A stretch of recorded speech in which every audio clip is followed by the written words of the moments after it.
Me llamo Beatriz y eso te contaré que me pasó hace un año. Pocas veces lo compartí con alguien más, porque es algo muy especial entre mi hermano y yo. Pero hace poco me di cuenta que el saber que él estaba siempre conmigo me ayudó a sobrellevar su partida. Fue el primer hijo. Me llevaba 7 años. Siempre fuimos muy unidos desde niños.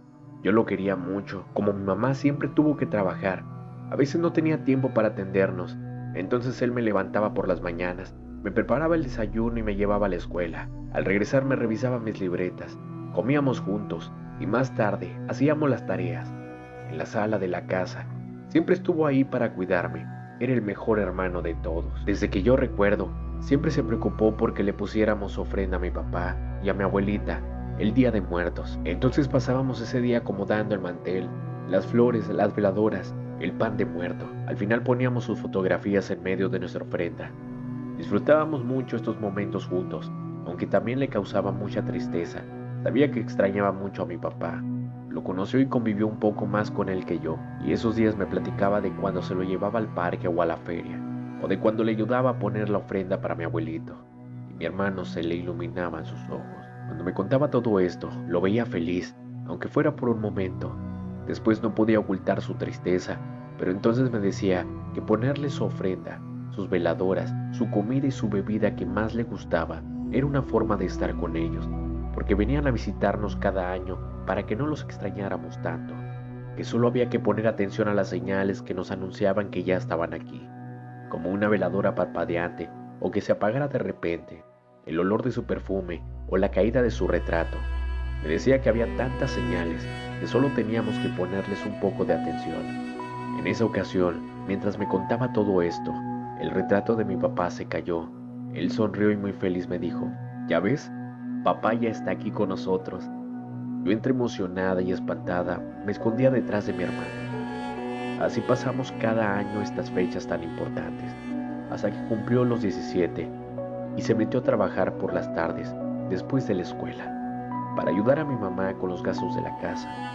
Dejamos de convivir un poco, pero los ratos en los que los veía siempre andaba de buen humor, aunque estuviera cansado o no le hubiera ido muy bien que digamos en el trabajo. En las charlas que teníamos después de la cena, mientras lavábamos los platos, me platicó muchas veces que su sueño era ser ingeniero civil y lo logró. Se graduó con el mejor promedio de su generación en el Politécnico Zacatecano y a los pocos meses empezó a trabajar en una gran constructora.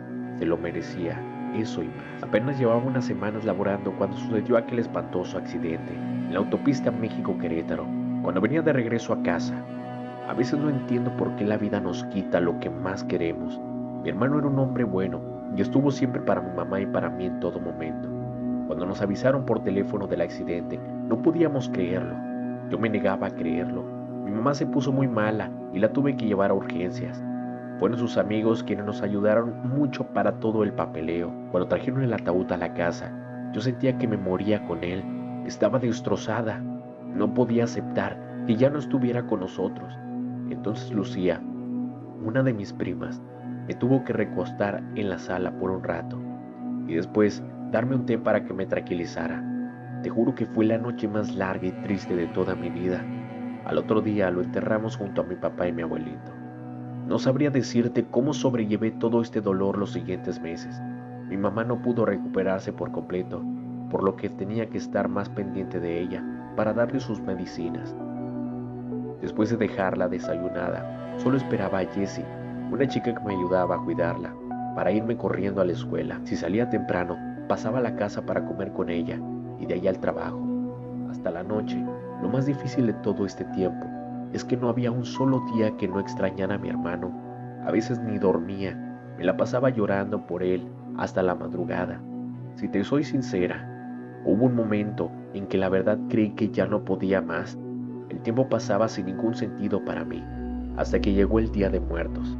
Aquel día me levanté temprano, más por costumbre que de ganas, y me fui al mercado por las flores, las veladoras y algo de pan para la ofrenda.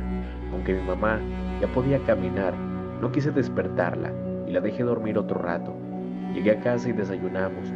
Entonces me dijo que mi tía Lourdes vendría por nosotras para ir a visitar a mi papá y a mi hermano al panteón.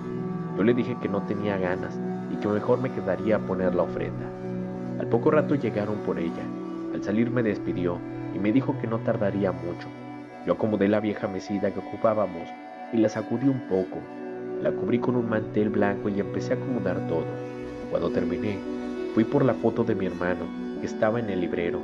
No pude evitar que se me escurrieran mis lágrimas. Traté de tranquilizarme, la puse junto a la de mi papá y a la de mi abuelo. Prendí todas las veladoras de la ofrenda y me fui a la cocina por una escoba. Empecé a barrer los pétalos y pedazos de papel que habían quedado bajo la mesita, cuando de pronto se comenzaron a apagar las veladoras. Me extrañé mucho que se fueran apagando una por una y no todas de un jalón. Al inicio me dio un poco de miedo, pero pensé que a lo mejor había sido una corriente de aire lo que la había apagado. No las volví a prender al momento. Me fui a la sala a cerrar la ventana y después pasé a la cocina a dejar el recogedor y la escoba. Cuando por fin regresé a la ofrenda, vi cómo la foto de mi hermano se caía hacia el frente, sobre la mesa, como si alguien la hubiera empujado suavemente. Me quedé helada. No podía haber sido una corriente de aire, se acababa de cerrar la ventana. En ese momento toda la casa empezó a oler como a perfume. Me acerqué con temor a prender las veladoras y levanté el retrato de mi hermano. Pensé que quizás ya estaba imaginando cosas. Me di la vuelta y empecé a caminar hacia la sala, cuando escuché otra vez cómo se caía algo detrás de mí. La fragancia empezaba a ser más penetrante. Justo en el momento en el que me giré, vi cómo se apagaron todas las veladoras al mismo tiempo. Brinqué del susto y estuve a punto de salir corriendo de ahí, cuando de repente vino a mi mente un recuerdo muy viejo de cuando era niña y ponía la ofrenda con mi hermano. Recordé que me decía que nuestros muertitos en verdad venían a visitarnos, que pusiera atención en las señales porque siempre anunciaban cuando estaban aquí. En ese momento, recordé que aquel aroma que inundaba la casa era la loción que usaba mi hermano. Yo no pude más y me derrumbé ahí. Me arrodillé y le agradecí tanto que hubiera venido. Le dije entre sollozos cuánto lo necesitaba, cuánto lo extrañaba. Cerré los ojos y empecé a rezar. No sé cuánto tiempo permanecí ahí, hasta que sentí una mano sobre mi hombro. Era mi mamá, que ya había regresado del panteón. Me ayudó a levantarme, me abrazó. Traté de explicarle lo que había pasado, pero no hubo necesidad. Solo me dijo que ahora ya sabía que él estaría aquí siempre con nosotros. Pasamos el resto de la tarde en la sala, recordando los mejores momentos que vivimos junto a él. Al anochecer, al pasar junto a la ofrenda, me detuve un momento y le dije a mi hermano que le echaría muchas ganas para que se sintiera muy orgulloso de él.